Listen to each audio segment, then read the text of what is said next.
Let's move on. Let's talk about Madonna, who apparently lost her brother over the weekend. Now, I want to give a shout out to those of y'all who actually was fanning out and trying to find this information, because the minute I heard the information about Christopher Ciccone passing away, I was like, I need to confirm this. I did not want to go on social media and start going RIP Christopher Ciccone, and then I was wrong. And then everybody cussing me out. Like, I like to make sure that all my tea is correct before I put it out there. So I literally was, I hit up some people. One of my industry contacts was like, I'm going to look into it for you, try to find out some information. Couldn't find anything. But then I had other people sleuthing. Shout out to Robert and so many others who literally was in my DMs and messaging me and stuff, and confirmed that he did indeed pass away. I believe it was prostate cancer that he had died from. So, yeah, so it is confirmed that Christopher Ciccone did pass away. And then, Madonna did put out a statement. We'll get to that in a second. But what I found irritating was that people, well, Madonna needs to get ahead of this and she needs to confirm it. And I was like, y'all need to give her a moment. Like, literally, her stepmother passed away not too long ago. And then on top of it, who she was a mean girl too. But I get it. The fact of the matter was your mother, Madonna Sr., is the love of your life. And I can only imagine what a child goes through when you lose your mother and your father just moves on to another woman and moves on with his life, and you're bringing this woman in and she's trying to come in and help him out with the parenting, and then the child's gonna be rebellious because it's like, you're not my mom, you can't tell me what to do. Y'all know the tea, y'all know the attitude, you know how the children are. Because I couldn't imagine if my parents was ever if I was to ever be in a position like Madonna or anybody who loses a parent and then you get a bonus parent, or there's or you're a child of divorce and then your father or mother moves on to somebody, I would be the same way. Like, I would not necessarily be the nicest person to that bonus parent that I'm getting. I'd probably put them through hell, like I was doing to a lot of people when I was a kid that love to remind me of, oh, you was a terror. A lot of the babysitters, they'll tell you I put them through hell. But anyway, let's get to the story, and then I'll get to Madonna's statement and all the other stuff. And then what she actually did that a lot of people don't know in regards of like how she was helping him out in his final days. So Christopher Ciccone, an artist, interior designer, and younger brother of Madonna, has died, according to his rep, Brad Taylor. He was 63 years old. Now, Ciccone had been battling cancer and died peacefully, surrounded by his husband, Ray Thacker, and other loved ones, according to a statement from Ciccone's rep. Now, Ciccone, who got his start as a dancer and choreographer, used his talents to support Madonna's emerging career, becoming dresser and creative consultant to his superstar sister. He also directed music videos and tours, including Madonna's The Girly Show World Tour in 1993, and he was the art director for her 1990 Blonde Ambition World Tour. So he has played a huge part in her career, in the early part of her career. I also got a confirmation from Celine Slam, who was actually one of the dancers on, I believe it was the Girly Show or the Blonde Ambition. I can't remember off the top of my head, but Slam actually came out and did a tribute to Chris as well. So people don't realize this, but yes, Chris played a prominent role in the early stages of Madonna's career in a lot of, the behind the scenes. But then, he has post working with his sister, he went to work on as an interior footwear and furniture designer and artist, and this is where he and Madonna had they fallen out. So back in 2008, he wrote a book, bestseller, which, child, don't throw your tomatoes at me, but I did buy it. But I got it but here's the tea. I got it from the Goodwill. I didn't go to an actual Barnes and Noble. Like when I went to a Goodwill and I seen the book there, I was like, let me buy it. So I got it up in storage, got it in a box. So I did buy the book. But, because I buy everything that had to do with Madonna, good, bad, or indifferent. So, and then that's when they had their falling out because he wrote the book or whatever. And then he also, for what people don't realize, is that he says that Madonna outed him in a 1991 interview with The Advocate, where she identified him as a homosexual. Well, she said gay, but I just want to say the other word.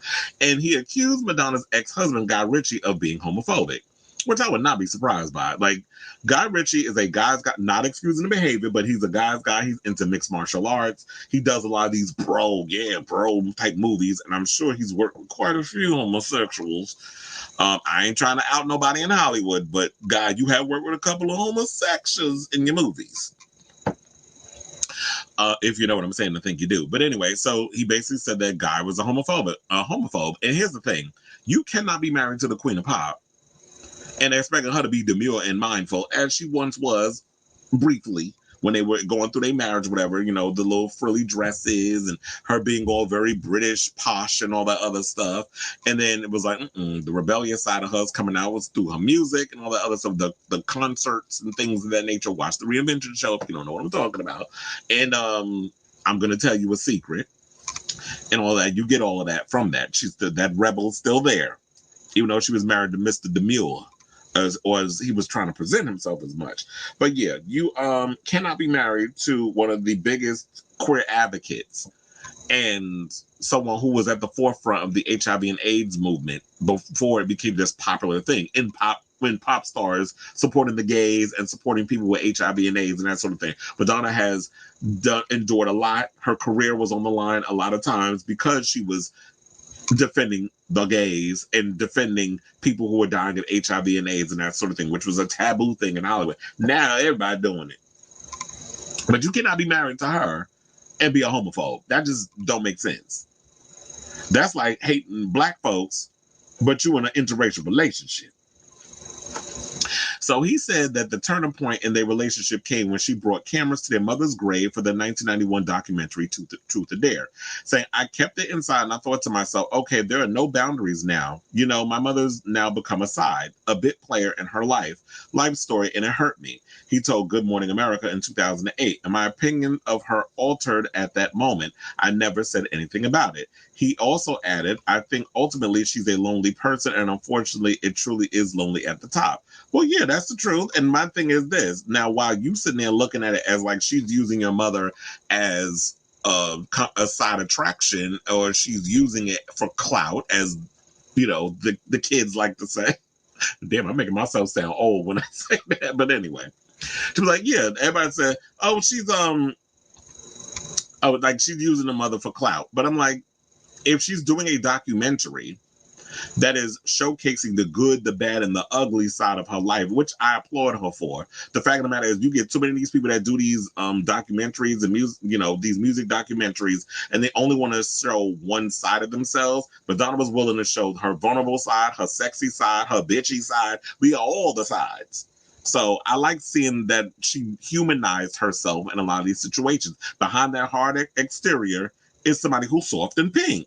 And I love the fact that she showed that. But then again, on the flip side, we have to look at it as, well, how does that affect your other family members? How does that affect everybody else that's looking at it as like, oh, well, now you sit up here doing something completely unorthodox. You're basically at our mother's grave, and you're putting her on camera like she's this sideshow attraction. But then again, it's sort of like, why can't Madonna go up there and show that vulnerable side and let people connect to her in that sort of way, when it's just like, I feel lonely because I don't have my mother here to protect me and all those other things. So those are the sides we have to look at. But then again, Chris, you ain't no damn innocent either in this situation, because some people would also say, but then again, you wrote a whole book called My Sister Madonna, where you were using your relationship with your sister as clout to sell a book, which made Madonna feel betrayed. So, we got to play devil's advocate and show all the sides. So maybe that's the way he should look at it too. But then, Madonna's longtime rep, I wish she would come out of retirement and get back with her. Liz Rosenberg told her, because I can't with whoever's working with her now, but we need Liz Rosenberg back. So Madonna's longtime rep, Liz Rosenberg, told the Associated Press at the time that the artist didn't read the tell-all, but found it very upsetting that Christopher decided to sell a book based on his sister. I would have to assume that she has come to terms with the fact that they do not have a close and loving relationship. And with the book coming out, I assume that will remove the chances of ever happening. But in a 2012 interview, Ciccone indicated they had patched things up. Our relationship is fine as far as I'm concerned, he told CBS. And then added to the Evening Standard, we are in contact with each other, although I haven't seen her for a long time. We're back to being brother and sister. I don't work for her, and it's better this way. I couldn't be more proud of her. She is a force to be reckoned with. Does she have Barbra Streisand's voice? No. Can she dance like Martha Graham? Probably not. But the combination of her abilities has made her great and left a huge legacy for her and through her for me. God bless her. And I'm glad he said that because a lot of people be out here, well, when I try to give Madonna her, well, when I give Madonna her flowers, well, especially with the whole Katy Perry thing, oh, well, she don't sound like Donna Summer and all. I said, nobody ever said that she did. Madonna knows she doesn't have the most spectacular voice. In fact, she did an interview where she says, I know I don't have the most spectacular voice, but I do have something to offer. I do have something to say. She knows her strengths, and she's worked on the things that she's not the best at. She uses to the best of her ability. You focus on your own strengths. Don't be like Jennifer Lopez, who apparently she don't think, she's not aware. When you have somebody who lacks self-awareness, and the weird part is they both Leos. So I don't know how Madonna has self-awareness, but you don't. And maybe, but you know what? Then again, like I be saying, some of the people that identify as Virgos, I be side eyeing y'all. I'm like, no, you must be more of a Libra than a Virgo, or you must be more of a Leo than a Virgo, because the things that you identify with, that's what the sign don't match. Because you can't be out here talking about you have self-awareness. I mean, you lack self-awareness, and you out here still singing ballads when that ain't with your ministry. But the funny part is when you look at Madonna, and some of y'all haters be out here, oh, she can't sing. Then why are some of her biggest hits ballads then? Make that make sense. Why is it that Live to Tell, which is not an up-tempo track, is one of her biggest hits? Why is it that Oh Father, another ballad, is one of her biggest hits? So when y'all sit up in here and try to throw the tomatoes in the shade, you might want to do your research before you try to come in with your reads. So it's not her dance hits aren't her biggest hits. Maybe they're on the dance charts, but her ballads are her biggest hits. And she knows that she wasn't the best dancer. But the thing was, and that's why if you look at it, Madonna's always chosen people who kind of are similar to her in regards of the dance style, which is like, I don't want you to be technically perfect. I want you to come in and have that personality, and you stand out in a way. That's why the way she chooses dancers always is a step above what everybody else is doing, because she don't want technicality. She don't want technical perfection. It's the same thing with her voice. She doesn't have the best voice, but she makes what she has work in her favor. And those are the artists I prefer, more so than those that know they can sing and want to be basically vocal masturbators. And it's like, bitch, we know you can sing. You don't need to do them crazy extra runs. We don't need you to do the extra stuff to prove to us that you can sing. We can hear. I got ears. They work. Trust and believe. But I don't need you doing all the extra stuff. So when I come out here and I do artist talk, I try to break it on down so that way everybody gets it.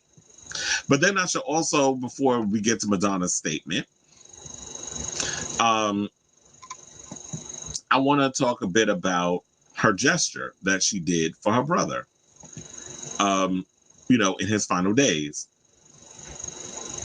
So according to the story, shout out to Daily Mail for this. So this says that a lifelong friend of Christopher's spoke with Daily Mail about Ciccone's final months after he had mended fences with the Vogue artist, 66, after years of discord. Christopher had pancreatic cancer and had been living in Madonna's house in LA for over a year prior to his passing. The source noted that despite their tumultuous relationship over the years, Madonna took care of him during his fight with cancer and spared no expense in ensuring he had the best possible care and support.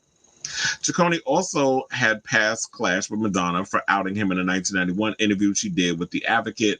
And, we already just talked about that, so we don't really have to go into that story again. But just know that he's been living in her house in LA, and she basically has been helping finance and provide him with all the care he needs. And it's crazy how it's like she was going through her stuff where she almost lost her life. Her stepmother just passed away not too long ago, and then her brother has been battling cancer. So, and then on top of that, she's got 6 kids. She's raising all the young ones. I don't know. Rocco got his thing going on, and Lourdes got her thing going on. So we don't have to worry about them. But everybody else, she's taking care of them. I don't think God gets any more money from her, so she ain't got to worry about his bitch ass no more. But, Madonna finally did get on Instagram with her post, tribute to her brother, and said the following. So let's get to that. So she said, my brother Christopher is gone. He was the closest human to me for so long, it's hard to explain our bond. But it grew out of an understanding that we were different and society was going to give us a hard time for not following the status quo. We took each other's hand and we danced through the madness of our childhood. In fact, dance was a kind of superglue that held us together. Discovering dance in our small Midwestern town saved me, and then my brother came along, and it saved him too. My ballet teacher, also named Christopher, created a safe space for my brother to be gay, a word that was not spoken or even whispered where we lived. When I finally got the courage to go to New York to become a dancer, my brother followed. And again, we took each other's hands and we danced through the madness of New York City. We devoured art and music and film like hungry animals. We were in the epicenter of all these things exploding. We danced through the madness of the AIDS epidemic. We went to funerals and we cried and we went dancing. We danced together on stage in the beginning of my career, and eventually he became the creative director of many tours. When it came to good taste, my brother was the Pope, and you had to kiss the ring to get his blessing. Well, that was how it basically was with a lot of the gays in those days. These days, y'all just accept basic bullshit. But for the most part, back in the day, the gays were at the forefront and on the pulse of what was popping off in pop culture and that sort of thing. We were the soothsayers. So, we defied the Roman Catholic Church, the police, the moral majority, and all authority figures that got in the way of artistic freedom. My brother was right by my side. He was a painter, a poet, and a visionary. I admired him. He had impeccable taste and a sharp tongue, which he sometimes used against me, but I always forgave him. Well, you know the gays. We can read you down to the floor. That's why Madonna loved the gays so damn much. She's like, we're going to tell you about yourself, sis. We soared the highest highs together and floundered in the lowest lows. Somehow we always found each other again, and we held hands and we kept dancing. The last few years have not been easy. We did not speak for some time, but when my brother got sick, we found our way back to each other. I did my best to keep him alive as long as possible. He was in so much pain towards the end. Once again, we held hands, we closed our eyes, and we danced together. I'm glad he's not suffering anymore. There will never be anyone like him. I know he's dancing somewhere. And you know, just reading that really hurt. But it also goes to show, like, you know what? I never understood. So yeah, the tabloids and everybody, y'all could create your little fluff pieces, whatever the case was. But I really love the fact that we got it from her and that other person that spoke through about Christopher and how he was staying with Madonna and that sort of thing at her home. And the fact that, yeah, he got sick, but we found our way to each other and we worked things out. And I wanted to make sure that he was comfortable, that he had the best care that money could buy.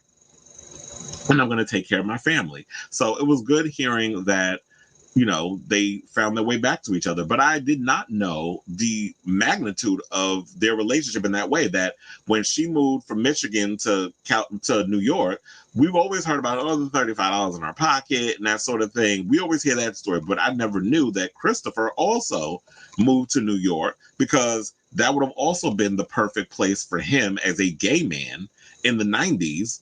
Well, I don't know how long he moved. I mean, how long before he actually moved there. But Madonna moved out here in the 70s, the late 70s, I think like 78 or something or another, before her career took off years later.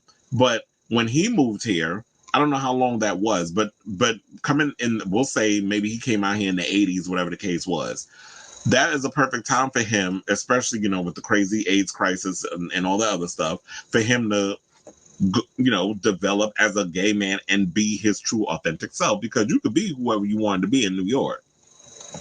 So shout out to you, Madonna. Shout out, you know, to the Ciccone family. My heart breaks for you guys, and it, you know, and all that good stuff. I mean, I don't think I have anything else to offer on that, but I do ask you this question. What do y'all think of this story? You know, condolences to Madonna. I know she's just been having a crazy year in regards of a lot of stuff that's been going on. She had a successful year with the tour and everything, and I know she's working on the new music, but the fact that it's like she's losing so much family, and her father's still here too. So I'm sure that he's going through it as well. So let me know what you guys think of this story in the comments down below.